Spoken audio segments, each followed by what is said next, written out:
Hi, and welcome to Wendy Rae's Idol Recap. Well, last night we saw the top 5 perform the songs of Sinatra. And I'm going to have to say I was a little disappointed. Not really in the whole show, but just because I guess I expected more. Maybe this just wasn't what they should have been doing. I'm a huge Sinatra fan. I have been ever since I was a little kid. In fact, I bought myself tickets when I was in high school to go see him and continued through my early 20s before he died.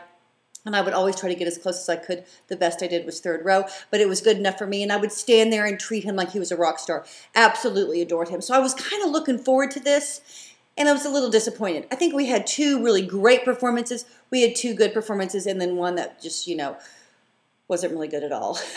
I really liked Harry Conick Jr. as the mentor. I thought he was a great mentor. I thought he had fun with the contestants. I thought that he was even actually really teaching them, which I thought was really cool. And then for him to help them with the arrangements and then get up and back them on stage, I mean, what an overachiever. He was awesome. I loved Harry. I thought it was great. I also thought it was neat that Sinatra's daughters were in the audience and that they gave Simon that little hanky. I thought that was really cute. It was fun to see Simon kind of humbled a little bit, and so I liked seeing that side of him. That was pretty much fun. All right, they started off the evening with Aaron, and I liked how Ryan introduced him when he said, when Harry met Aaron. And if you're a youngster, you probably don't understand that, but if you're one of us old folks, then you get that when Harry met Aaron analogy. I was worried about Aaron, to be honest with you. You know, being the 17-year-old kid, not really knowing much about Frank Sinatra. I just wasn't sure how he was going to pull it off, but he did pretty good. I didn't hear a lot of country in it, which is kind of what I thought it was going to be. It was more kind of Sinatra-ish. However, he's got a little bit far to go. I think that Kara was right when she said he needed to get a little bit more charisma. I think that would have helped him. But, I mean, let's cut him some slack, dude. He's 17 years old, and I thought he did a pretty good job with it. Simon said that Aaron tries really hard, and that's exactly true. Aaron does try really hard. So I was actually proud of him on that account. Next up was Casey. Casey sang Blue Eyes, or Blue Skies. Oh, see, I'm thinking Blue Eyes because of Sinatra and Casey. No, I'm sorry, Blue Skies. And let's first talk about what he looked like. I liked the purple shirt and the outfit. I thought it was fine. And I've read some stuff online about when he puts his hair up in a ponytail, he always does horrible. And but this one wasn't even really a ponytail now, was it? It was more of a bun on the back of his head. It was horrible. I hated it. I was like, Casey, put your hair down. So if he has an opportunity to move forward, he needs to let that hair down because obviously he performs better in that way.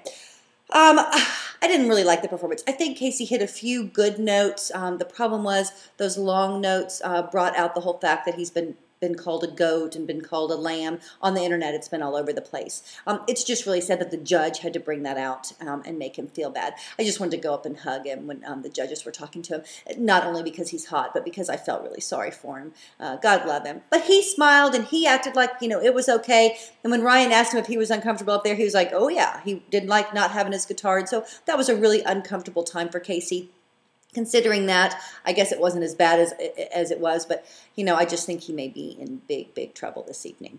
Okay, next up was Crystal. She sang Summer Wind, and I think she looked beautiful. I loved the dress. I loved the soft hair around her face. I think she looked fabulous, and I think that she did really well.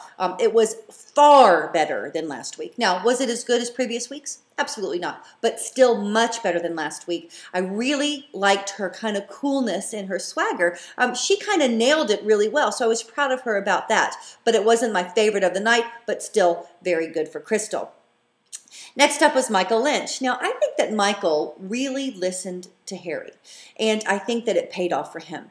I felt that song for Michael. I mean, I loved listening to him sing it. I mean, it was awesome, and the hat really helped too with his cool factor. But Simon said, this is the best so far of the night, and I'm going to say, even after hearing Lee, it was the best of the night. And I hate to say that because, I've had this love-hate relationship with Michael. I loved him at the beginning, but then I started getting irritated with his arrogance. But I have to admit, great performance from Big Mike, and I mean, thinking he was going to go home last week to being the best performer for me of the night. That's kind of huge.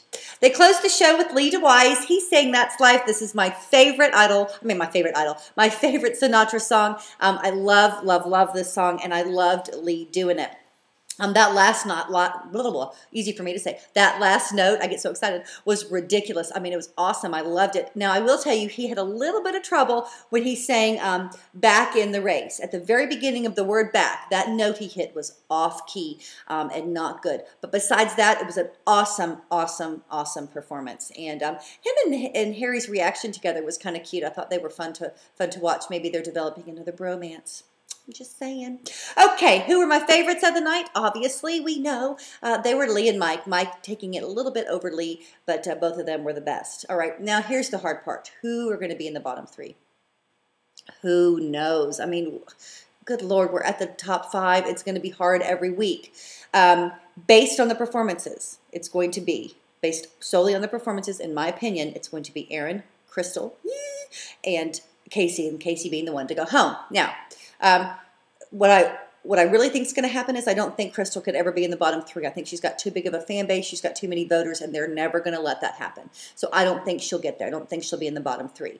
I think what will happen is it'll be Aaron and Casey, and Big Mike undeservedly will take that 3rd spot, which makes me very sad because he doesn't deserve to be there. He did really well with Casey again going home. Now, Casey's got 2 things going for him. Casey's got the fact that the judges were mean to him.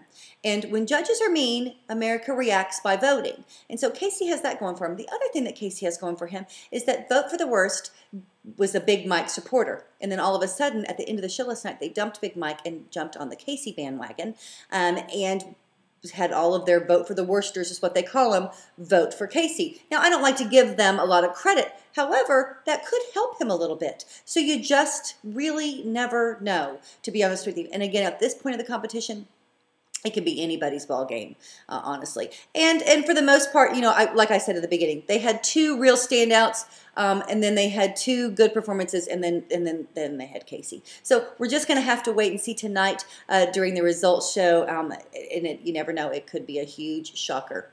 Who knows? It was last week. Okay, tomorrow I am not sure if I'm going to be able to do my recap or not. I certainly will try. If I don't, I will not see you again until there were 3, because next week I'm doing a convention from Monday all the way through to Friday, and so I will be at a convention all week and no time to do a recap, and I'm really sorry, but if you think about it, give me a little prayer for that, because speaking every day for 5 days straight is a lot of speaking. Not that I can't do it, but it's a lot of speaking. All right, until I see you next time, whether it's tomorrow or 2 weeks from now, hugs and make it a great day. Bye-bye.